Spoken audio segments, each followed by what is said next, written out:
essaawa zino ekyalemeddeko ng'eyagala ku owninga mulambo ogwo state national platform ekyalemeddeko n'okutuuka kati mwenna njala bategeeza Parliament mugire bwebadde olwaleero mukimanyi nti Speaker Anita Amongi yakubidde ba Parliament aba NRM bonna n'abagamba you should not attend to this session. Nalongo Speaker Anita Amongi naawe oli mu lugendo ojja kuleetwa mu Parliament otuzibwawo ebiga by'omwogedde bye tujja okwogera ne ekyakukusindikidde message mu WhatsApp group za member Parliament bonna ba NRM bagate bajja tu attend ffe kyatuyambye bulungi nnyo kubanga ekisooka Segirinya abadde waludda luvuganya so sirwa government kubanga mwe kenyini mwe mwamuse nga ne mission obadde ogimanya okitegedde bulungi nnyo mwe mwamuse kenyini nga mission obadde ogimanya kati gwe okukubira bambe Parliament obutajja well and good kubanga ffena buli mbwa n'olunaku lwayo tweyanziza yo bali nnyo balidde kye wakoze tukisiimye n'ekirala mulekerawo okutta bannayuganda ne mu owning emirambo ne musasula ssente za funeral ne muliisa abantu mu mwezi gumu oba mu kuziika ne mu owninga family zaabwe okusinga ng'abaana ne mutandika obba owninga ekyo si kyekikulu tuba twetaaga abantu bano nga twetaaga ekibasse ono omwana Segirinya abadde mu Parliament wooli ono omwana ono image kigyalina mu bulamu bwe Anita Amongi Museveni omwana ono alina image ki ku myaka gy'emito omwana omuwala alina image ki uyo abadde mu Parliament yo alina image ki gy'omulaga. She knows the truth that his father was eliminated. Omwana ono alina image ki? Ono alina image ki mutwe gwe?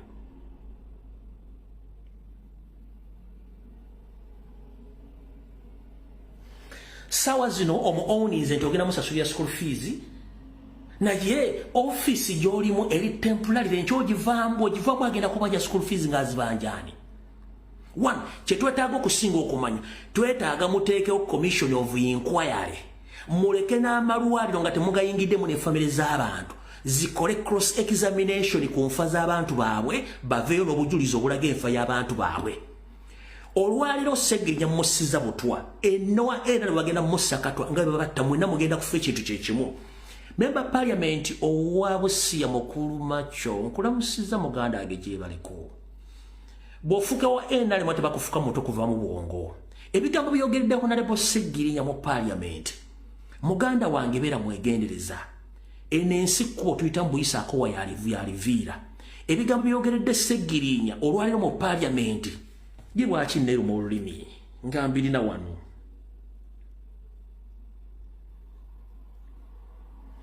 muwulire mbuzi ya Aneti muwulire mbata Aneti ne bweyogedde. Honorable Segirinya, honorable update. I want you to update God about this question. That Uganda, we are a country which in this century we are still talking about denying our people bail and bond. Honorable Segirinya, the second update to God. Tell him that this is a country which is still taking civilians in military courts. Honorable Segirinya, update number 3. Report to God how you have been belonging to a mingled political party which is not organized. Omulide, oyo akiikirira Busia yayogedde ebigambo bino. Naye buno bukiba buziba ndaba budde bwaweddeko mujja kunoonya muyita eso si ekikulu kyekirwa. Mwenna mumanyi muganda ffe omu Dutch Dr. Nico lwe baatwala Segirinya ogende Netherland okufuna obujjanjabe. Dr. Nico 1-on-1 yayogera ne Segirinya n'amukkiriza amubuulira ebyama abala by'ataababuulira. Mwalabika ebifaananyi byafulumye waliwo ekifaananyi kyetuganya okuta mwenna mwakirabye. Mwalaba ekifaananyi kyetuganya okuta kubanga social media tesobola kukkiriza kifaananyi ekyo community standards eza Facebook eza Twitter n'eza TikTok tesobola kukkiriza naano bwe nkiteekayo basobola live ogijjako. Segirinya baamutulugunya ne batuuka n'obusajja bwe bukubisa amasannyalaze bukubamu n'empiso eyamuviiramu okutta obusajja bwe naba nga takyasobola kufunctioninga. Ebifaananyi ebimu mwabirabye ne kiri ekyakali enkoko kisobola kita kubanga kijja kuleeta obuzibu naye ngenda bazannyira bino bifaananyi bye mwalabye. Ono Segirinya nga ali Netherlands oyo Segi member parliament ngali Netherland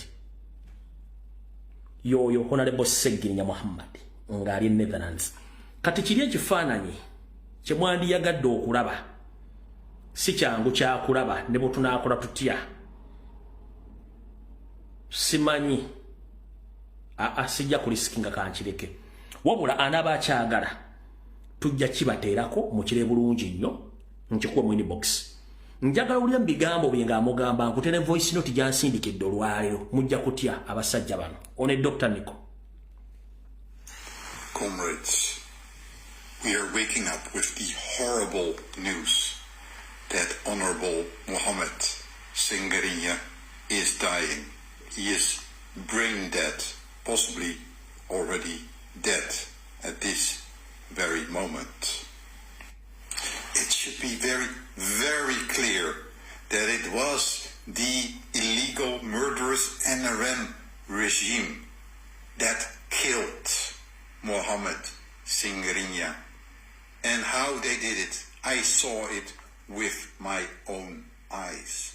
When Singerinya came in August 2023 to Amsterdam for treatment, the first thing he did was telling me, Nico, I want to show you what they did to me. And then he opened up his crutch. He showed me his penis and his balls. And he told me they pinched needles into my balls. And what I saw was the most horrible thing that I saw in my life. There was hardly any skin left on his balls. And because of this pinching into his balls, they poisoned him with a disease called Kaposi sarcorum, also called KS. It's an immune-related disease. And the doctors told me that he was not going to live another 5 years. And that is exactly what happened. When he was in Amsterdam last year, it was clear that he had come under the influence of the NRM. But how can you complain about someone that been in prison for 2 years, tortured for 2 years? Wouldn't I possibly be compromised if I'm tortured for 2 years? I'm not sure if I would be equally strong as Mr. Update. So, Honorable Singerinya, equally like Sanye or Eric Wesekwa, they remain heroes of the struggle to me. And here you find the doctor, Ari Zand, a tall guy, doctor in the Amsterdam Medical Center who treated Singerinya. And I thank him for adding time to his life. Not only did he tell me what happened, fortunately I was able to arrange an interview with a leading Dutch newspaper, NRC, and he told them in detail how the regime had tortured him, how the regime operates, and how he knew that it was the regime that killed him. Honorable Singerinya, we thank you so much for the contribution that you made to the liberation of Uganda. Kati ne note jampadde njibazanyiro lwaleero mu ddakiika zigenda kubeera nga 2-3. Yes, comrades, how are you doing? I'm going to send you a video that I should have sent you before that explains a little bit about these photos. And so when Singerinya visited Amsterdam in August 2023, then I went to visit him because the president asked me to take care of his case. and to make sure that he had a good welcome, and especially because we know there is some NRM influence on him, and we wanted to keep that NRM influence away as much as possible. We all remember that horrible conversation that he had with Mohammed and Sereko. The first time I visited him, he was extremely cooperative, and he showed me how he was tortured. He immediately opened up his bedsheet and showed me his genitals, saying, "Look, Nico, how they tortured me." And he asked me, "Nico, please take a picture of this." And that is the photo that I just sent you. So what they did, they stuck needles in his balls, and that is how they infected him with this virus called KS. And I will share with you the name of the virus, because I was there when the doctor told me that he had this disease. It is this disease that killed him, because this disease is an immune kind of disease. It makes it possible for cancer to come, and we have seen these pictures of his skin, and so this is what killed him. All right.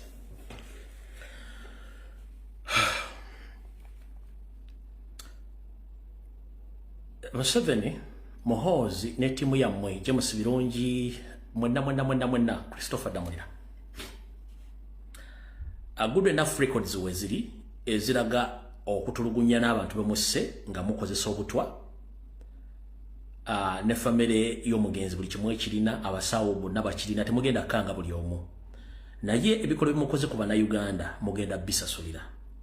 Honorable Sagirinya gabo gato umula mirembe towumula kubanga abakusse bakimanyi bulungi. 1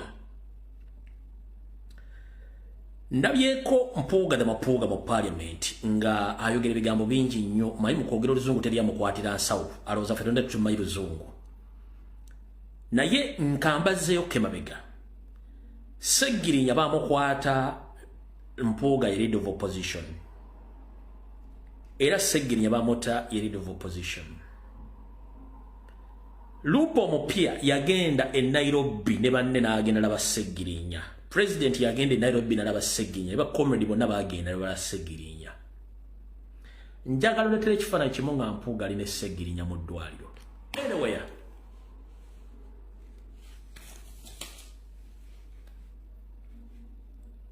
bakwata Sagirinya nga Mpuuga leader of opposition. Ne babeera mu game okuta Sagirinya nga Mpuuga leader of opposition. Lupo Mpya Jawulo Ssenyoyi bwe yafuuka Lupo n'agenda e Nairobi ebiro oba yagenda nfunda bbiri n'alaba Sagirinya ne bacomrade bonna baage ne president yagenda e Nairobi n'agenda ne Kampala okulaba Sagirinya ne Makaage. Njagala muleeta ekifaananyi kya Mpuuga ng'ali ne Sagirinya. Anyway,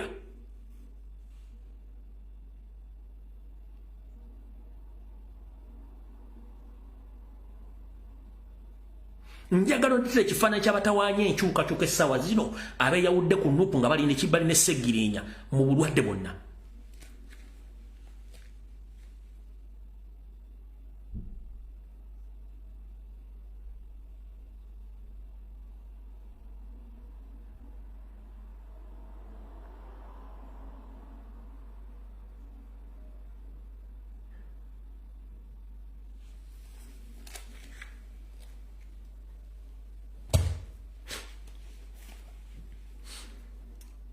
Mutegedde bulungi nnyo.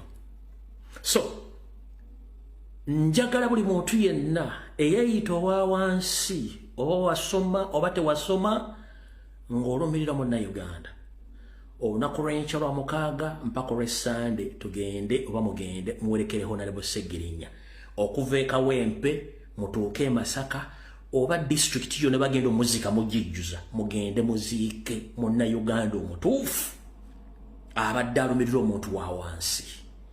Ebirungi byakoze biteeka ku minzaani bisinga ebitone bamwogerako ebibi. Nkusaba bogenda kusula njala gendo werekere Sagirinya Muhammad. 1 mbadde nga nzijampa information wabula nga nkomekkereza ngamba mission gye baamusindikako ey'okuwayiriza president yagigaana musajja nnyo era ne mbagamba am saluting him all along obadde nkyogera Seggirinya towummula zuku koonoonya abaakuse naffe tukyali mu ssoko tukyagitambuza naye empuuga basajja mmwe Maida Lubega Sseggona Charles Peter Mayiga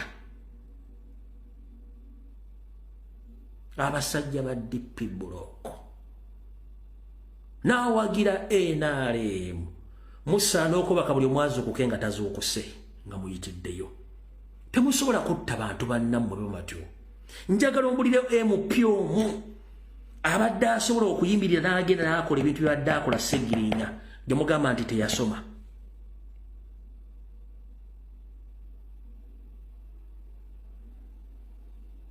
gobadde okimanyi mu nnaku ey'ekitalo President yagenda e Nairobi okulaba Seggirinya ne bamubuuza Seggirinya omanyi ali wano Seggirinya yagamba simanyi ali wano naye muŋŋambire President wange mwagala nnyo era muwagira alemere ku nsonga nnunula eggwanga njala ombulira embizeemu eyite yanuku yali yogedde ekigambo ekyo ng'ate balina bategeera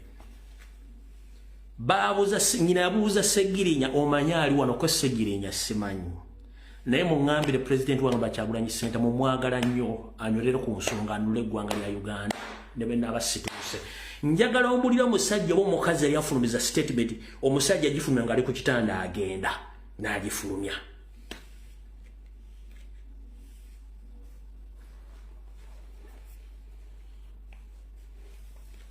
bebo tetugenda kumwogerako birungi byokka wabula yo omulimu gwagukoze nga Munnayuganda abadde ayagala abantu kyembadde mbasomesanga buli lunaku kye bayita humanity nekugamba togezanga ne weesiga omuntu agamba nti amanyi oluzungu babeera incompetent bakozesa nnyo akakodyo ako kamafulaginga nti boogera oluzungu naye nga bavambisira ne bizibu byereere omuntu wa wansi amanyi nti yava mu bantu yasobola abasigadde bonna ziba nkwezenge bakubbira mu luzungu akola statement ng'akimeto jja gisobola gitegeera ye n'ayisawo byayagala wabula omuntu wa wansi ategeera ekikolwa ky'omuntu wa wansi n'obulimu bw'ayitamu yalinga Seggirinya n'abasigadde abatonotono weewalanga nnyo omuntu akozesa oluzungu ng'ayambala amasuuti naye ng'omuntu omukalu batemu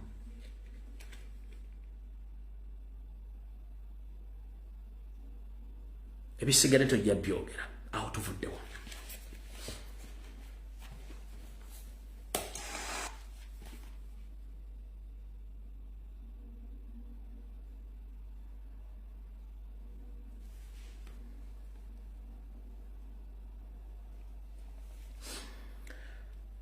abantu bano nabagamba nti beesetinga dda ono y'omu ku bantu abadde bakkiriza ebikoloberero okukolebwa ku baana ba Nuupu abali mu makomera Johnson Byabashaija musajja Munyarwanda oyo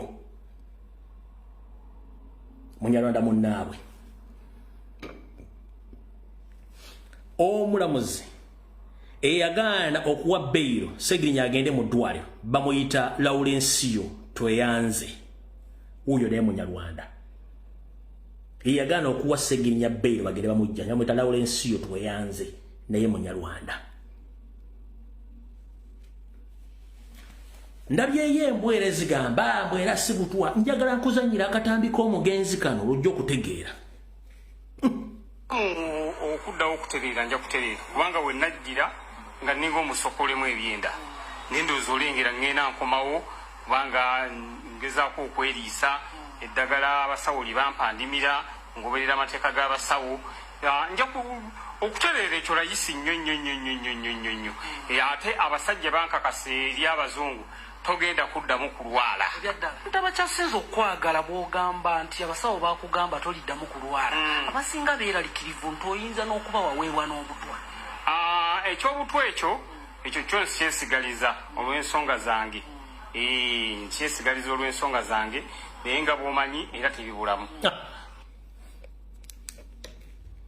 statement y'omugenzi ekyobutwa ekyo nkyesigaliza naye tebibulamu kati gwe nojja okola statement ng'odifendinga statement njala kugamba ekigambo kimu waliwo system 7 ze yasoma zeziriwa mu ggwanga lya Syria erya gavumenti gye baananula omukono gye buvudde katono buli simu ya mu Syria eyali Syria ng'atya n'okusindika message ku nnomo message ku WhatsApp okuba essimu ku buli app yonna ng'omusajja Assad yamakinga sure ateeka spy network mu buli simu mu buli laptop mu buli kitundu kyonna ng'aspyinga ku bannansi n'abaleetera fear nga tebalina kye basobola kukola exactly Museveni kyakoze atadde buli wamu bambega Museveni atiisa Museveni atta abantu ne yeefuula ova ku muntu akutta n'awamba omulambo gwo n'akyusa postmortem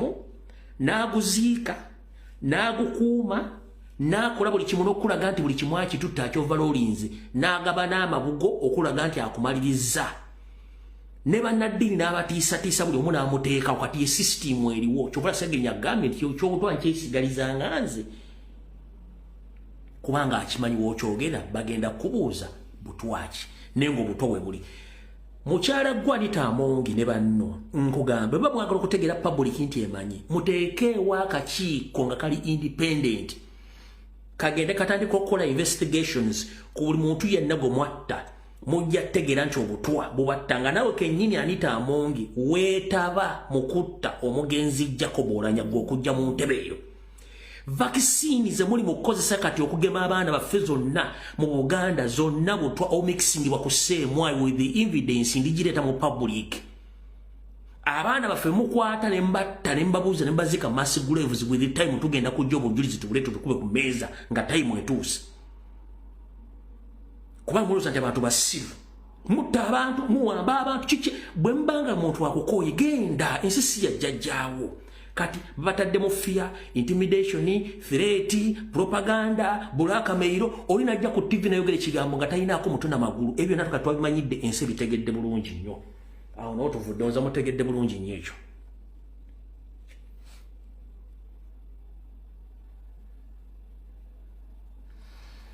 n'ekirala waliwo akatambi kende aba NRM ke batambuza era togenda kuziika Sseggirinya yafaako za please temuteekanga nnyindo zammwe zitalina kubeera. I'm here to clarify. Omugenzi Honorable Sseggirinya yakwatagana bulungi nnyo ne SG n'abakulembeze mu kibiina ne basetulinga mata zaabwe between Deputy Spokesperson wa National Platform omukulu wa Iswa Mufumbira n'abala era ne beesika mu ngalo ekyo ne kiggwa.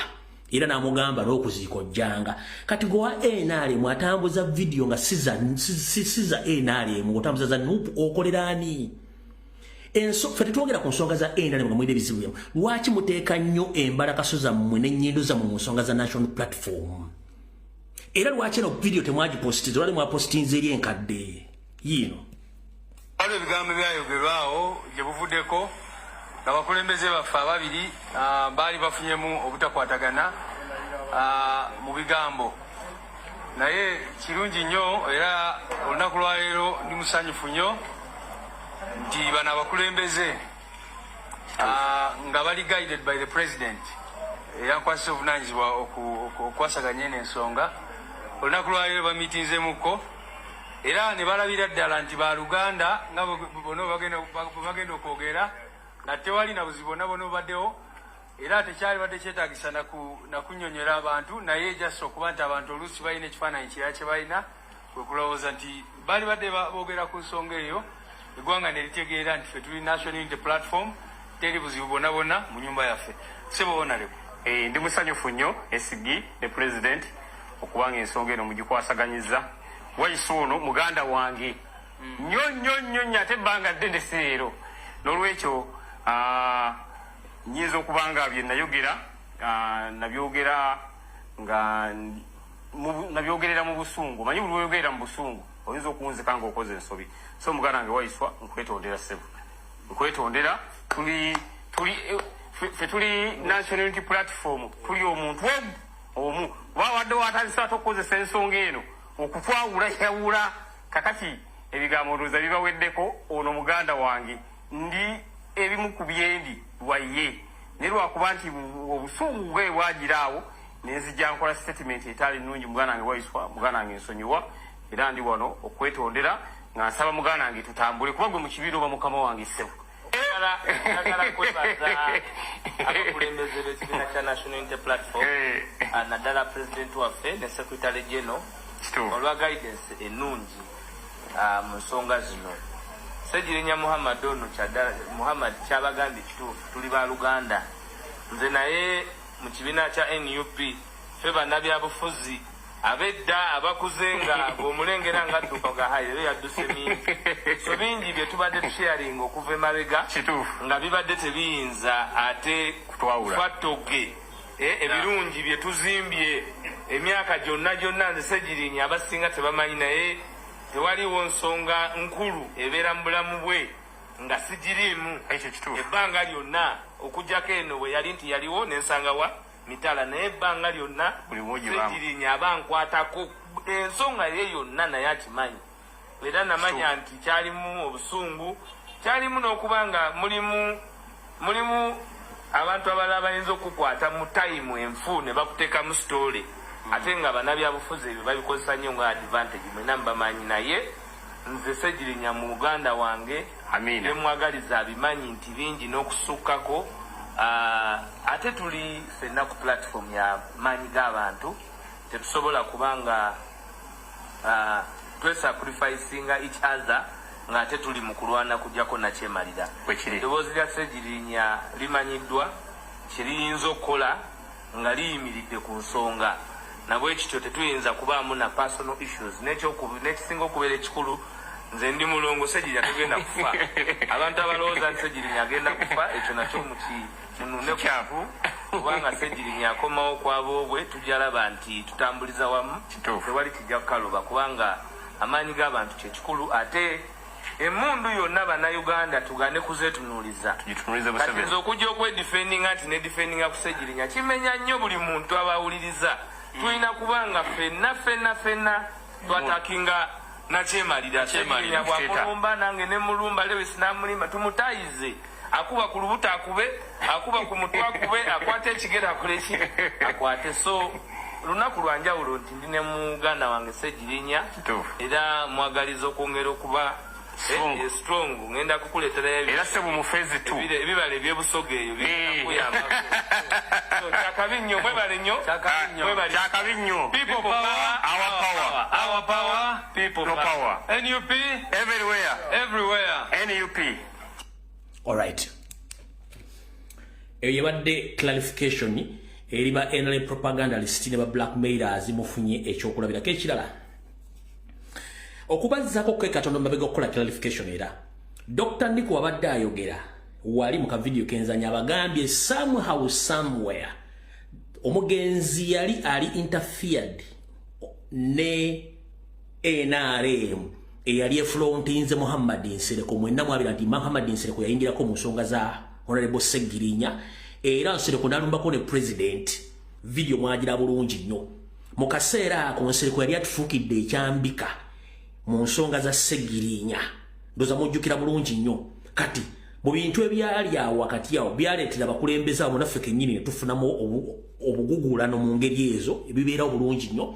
Ndoza katumutegedde buli wa NRM yapostinze video eri botojja nga kuziika munnange ffe abaludde ebyobufuzi tweyogerako ebigambo enkira netubanga tusisinkana netwogera ate kirala nnyo kati gwe n'oswaddayo yeni yapostinze video busimanyi biki oswadde nnyo. Mukama akusaasire ojja kuba bulungi. Ffe ekyokuyonja tukimaze bulungi nnyo. Omugenzi afudde ayagala nsi ye kubanga mission ekikulu ekinyusi mission gye baali bamuwadde yagaana. Mission yali nti Museveni yateekateeka ebijambiya ne munne empuuga nkiddamu. Pause. Kino kyenjogera nkivunaanyizibwako nga nze era kyensongola kimpozinze. Ku mutima gwa Sseggona n'omutima gwa Mayiga n'omutima gwa Mpuuga, naye okusingira ddala gwa Mpuuga njagala okukola research namwe munyambeko. Mu 1994 Mpuuga yali ludda wa? Bino byange njagala munyambeko. Mu 1994 Mpuuga yali ludda wa? Ku mutima gwa Ina n'ebijambiya bye yateekera Ssegirinya. Nina ekirowoozo ekinga nti Gayo yayinza okuba nga yaliko e Rwanda mu 1994 ekyaleero ndamwakimanya. Ku mutima Mpuuga gw'alina. nkola research bino byange mu 1994 mpoga yali luddawa Tabanga yaliko e Rwanda nkidamu Tabanga yaliko e Rwanda ku mutima gwalina n'ebikolobero byali e Rwanda oyo boy ayinza okuba nga yaliko ke Rwanda ku bikolobero n'empisa zaalina ne gurupu yaabwe bino byange nze mbyogera mu 1994 boy oyo yali ludda kuba ku mpisa zaalina ne neeyisa boy oyo ayinza okubanga yaliko e Rwanda mu 1994 nga tetumanyi ebyo byange nze mbyogedde kati ekyo mukitegedde bulungi nnyo nakyo nkibalekeddaawo kati bwe mmaze otutegera ebigambo ebyo byonna nga bibiri kikuzaayo luddawa kikuzaayo nti balwana nnyo okusuula ekibiina kya National Platform n'okusuula pulezidenti waffe ng'omuntu n'okwagala omulyamu olukwo wabula ndi wano kulabula era kino nakyo mukitegeere bulungi nnyo omuntu yenna asuubira okuba nti ogenda kuteeka ssente mu bagenda okukola effujjo okukyankalanya okuziika kwa Honorable Ssegirinya e Masaka nkulabula wandiikanga ng'ofulumya eggwanga nga teweetegekedde obudde bwo nga tebunnatuuka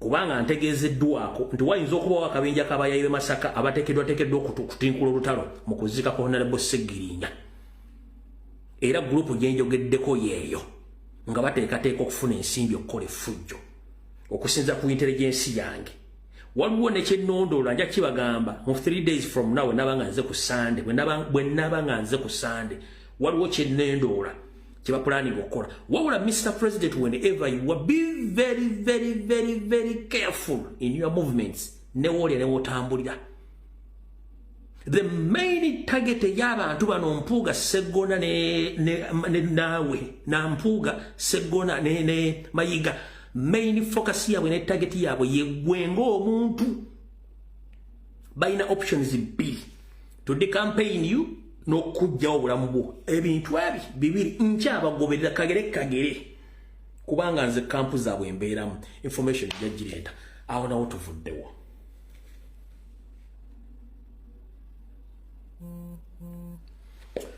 Comrade Ssegirinya wumula mirembe otulekedde oluwalo era otulekedde ebbanja gwava mu struggle mba nkusaasidde gakyali mabaga tugenze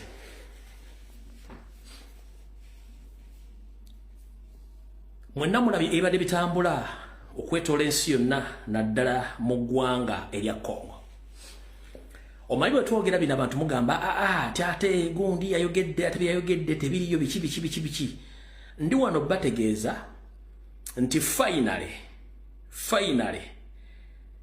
musajja mukulu Pirato ne munne Yoseriti bahabulwa bo kennyini beeyambudde batya nabagamba M23 waliwo yagende Angola waliwo eri mu Rwanda ya Kagame mu Kagame ajegaana ne ya Museveni kati babagambye nga nenda bugisimufungize buli omu anoonye gyagenda okuyitanga obudde bukyali wabula Pirato yeganye M23 yamaliriza M23 agisindise wandi wa Museveni bulijjo bagati M23 liruddawa Museveni alako M23 ye Pirato ayinako eyiye kati Pirato yeganye ye ompira n'agusindikira Museveni guno gugenda kubanyumira Pirato yeganye ye yamaliriza ganti aba M23 bani These leaders of M23 and the majority of their fighters came from Uganda, where they had been as refugees who ran away from, or as a result of solving the problem